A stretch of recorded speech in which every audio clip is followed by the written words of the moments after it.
bet you're wishing you didn't request a cloud tutorial now. No, I am. Today we're going to be doing another type of cloud, which I'm going to be referring to as sunset clouds. Now, even these clouds have all types of different variations, but I'm just focusing on their color. You're going to see a lot more warm colors in the sunset clouds. Yellows, oranges, reds, and you're going to see cool undertones, like the color of the sky being blue, or the violet of the clouds at the back, or the top clouds. So sit back, relax, and let's have a fun learning experience. Tom Mullen, mate. The first thing that I want you to do is to prepare your board quickly and just mask up a nice clean border.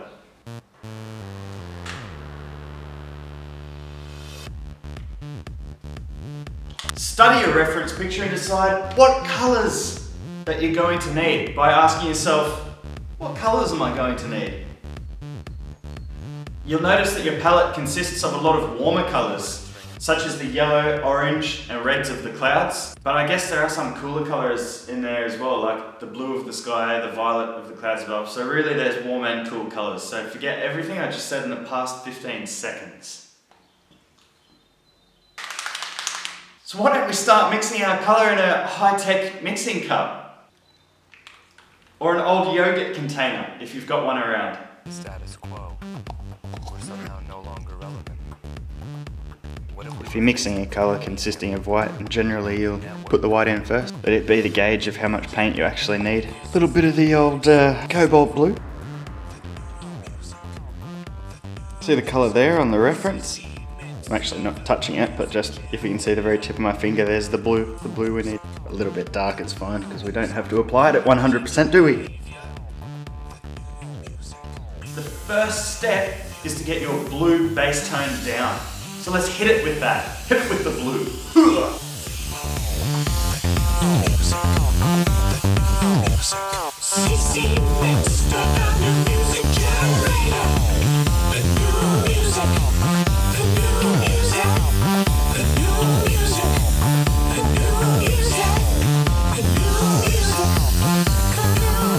Sometimes during artwork, when I'm up to this sort of stage, I like to pretend that I'm a chicken.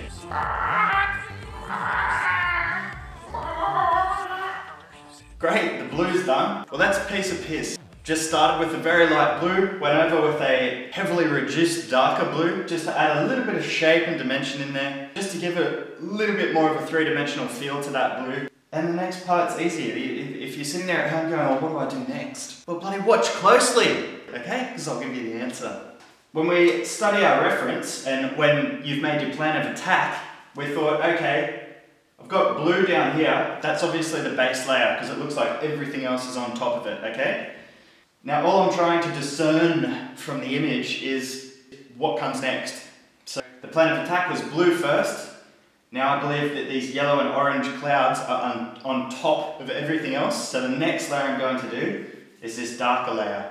And you can even see a little bit of that light blue through the darker layer. So keep that in mind. You don't want it just flat. You want to add a tiny little bit of dimension and texture in there as well. And this can be done just quickly and rough. So to that light blue color we've already got, it's just a case of adding a bit more blue. Add quite a bit in there actually, because that's the main color. We'll grab a little bit of black. Quite a bit. Pretty dark clouds that we're looking at. But be aware also, there's a little bit of red in there. It's because these are actually more of a dark violet than they are a dark blue. So if you've got a violet color, then feel free to add that in there now. Or if your wife's name's Violet, you can get her involved also. That's a pretty dark color. So we'll give that a little testicle spray. Way. What if that system is here? What if that time is now? What if that system is here?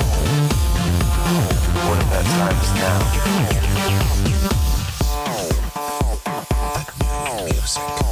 What if that time is now? Now. Excellent! Next trick we got lined up in our little arsenal here is to add a little bit of lemon yellow into the airbrush. Okay, so it's pretty straightforward, a lemon yellow. It's white, with a couple of drops of yellow. Okay, and I just want you to add a tiny bit of reducer to make sure it flows through your airbrush nicely. That's it. We're going to go in and add all of this yellow and orange that you can see there on the artwork, okay?